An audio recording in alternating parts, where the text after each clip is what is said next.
So ngayon naman, yung dissimilar fraction. Paano ba mag-add ng dissimilar fraction?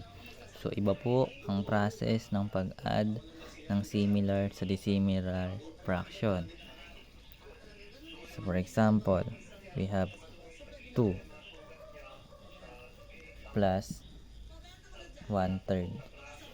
So we have a whole number and a fraction, and we are going to combine them. So kapag po may whole number kayo, para hindi kayo malito, lagyan nyo po siya ng 1 as the denominator. So kasi po pag dinivide natin si 2 divide 1 is still 2. So para lang hindi kayo malito,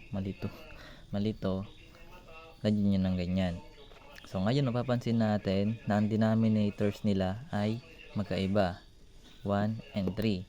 So kapag po dissimilar fraction, kinukuha natin yung LCD or the least common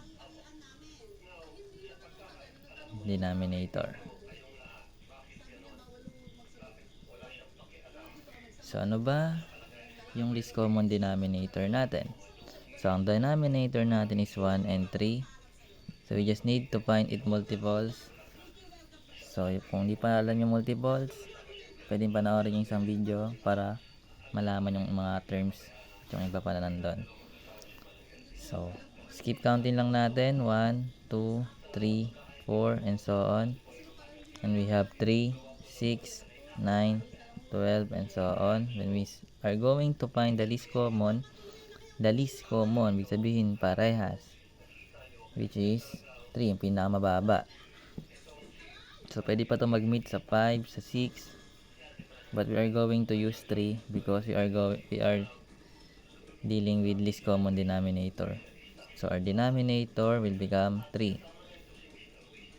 Next, you just need to divide the LCD to your denominator, the first fraction.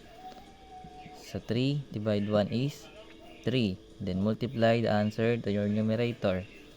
3 divide 1 is 3 times 2 is 6.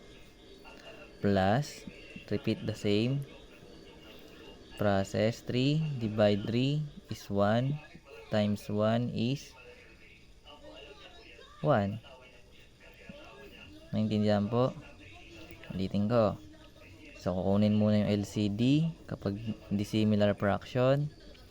Then pag nakuha na, i-divide. So 3 divided by 1 is 3 times 2 is 6.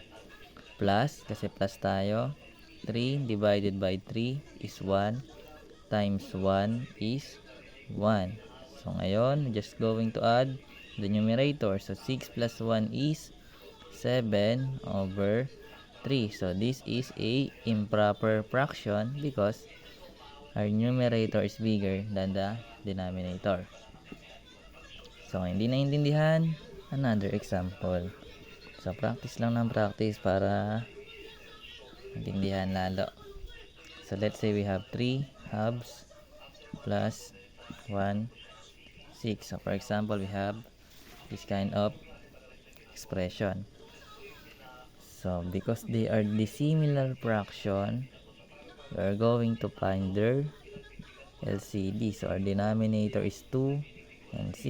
So we just need to find the multiples. So 2, 4, 6, 8, 10, 12 and so on. And this will become 6, 12, 18 and so on.